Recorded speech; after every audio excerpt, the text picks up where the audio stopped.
that doesn't tell you what it's like to be one of those people who are persecuted, which is your example of the Holocaust. Right? You might have laws like that that explain why those people got picked on, because they were looking, Germany had terrible economic times just before the Second World War, etc. They were looking for scapegoats. But then, verstehen, as it's called, is to understand it from within. And to get the full picture, you have to know what it is like to be one of those people who are persecuted, because they have a mentality. An electron doesn't have a mentality. So you could say, look, there's understanding in the sense of looking at general patterns, but with humans in particular, we want something to understand from the internal point of view. So there are two different perspectives. Mm. Yeah.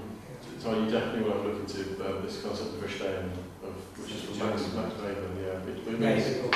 Yeah, it means basically it just means to understand, isn't it? Yeah. It's that. Yeah, it's more like it's verstehen Sie Deutsch, do you understand German? It just uses the word to understand. But it also refers to this entire kind of technique and position in sociology. Of seeing it from within, from the point of view of, the Holocaust, the electron doesn't have a point of view, it's just a thing that is governed by pattern, laws.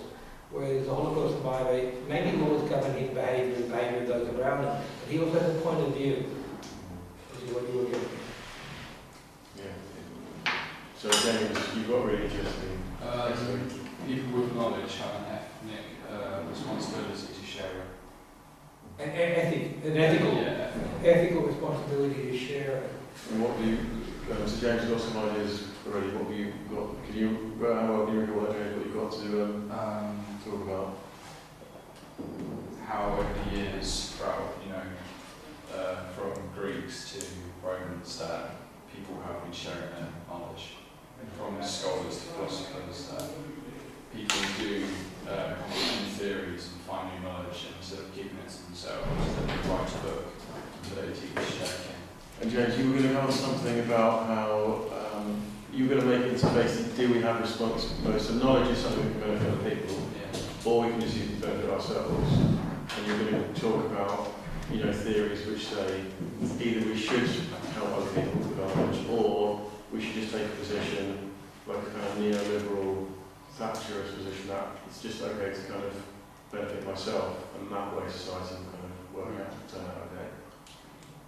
Right? That's the kind of general line, isn't it? Yeah. So you were basically going to look at theories of, okay, knowledge is something which I can either use for myself or other people. What ought I to do? Is there a reason for me to care or worry about other people or not? That was it.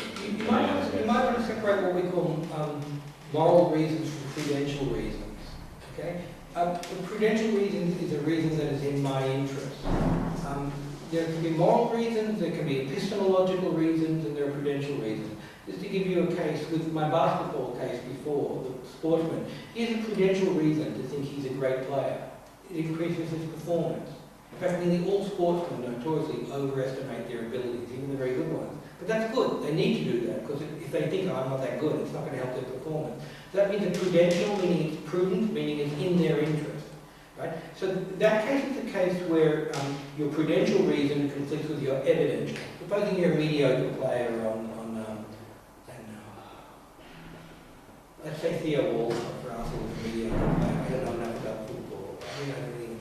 But it's still in his interest to think I'm a great player. It will get him to perform. But the evidence might be against him. Right? So there's evidential reasons, there are prudential reasons, and then there are ethical reasons. Now, Thatcher, in some sense, didn't believe in the ethical. She just believed in prudential. She said, all that counts is your own self-interest. So she would say, if hoarding knowledge helps you, maybe you can hoard this knowledge and just use it for yourself and accumulate money. Like you might know the secret to a medicine. I'll just home manufacture it and sell it with my spread it. Unless I can sell it effectively. But if I can just get more money by keeping it secret, keep it secret. Whereas for other people, for instance, if you're a utilitarian, who cares about the greatest good and the greatest number? They can say, I can see it's in your self-interest, your prudential interest, to hoard that secret recipe for the medicine for yourself, but you've got an ethical interest to spread it, because it will lead to the greatest good of the greatest number. Now, Thatcher, in some sense, all she said is, she believed that people should just act on their prudential interest. That's what she said, there's no such thing as society, famously. Something we all know and love. A lot to be thankful for. So it's good for you to separate prudential interest, that is just self-interest, ethical interest, and even epistemological evidential interest. Yeah.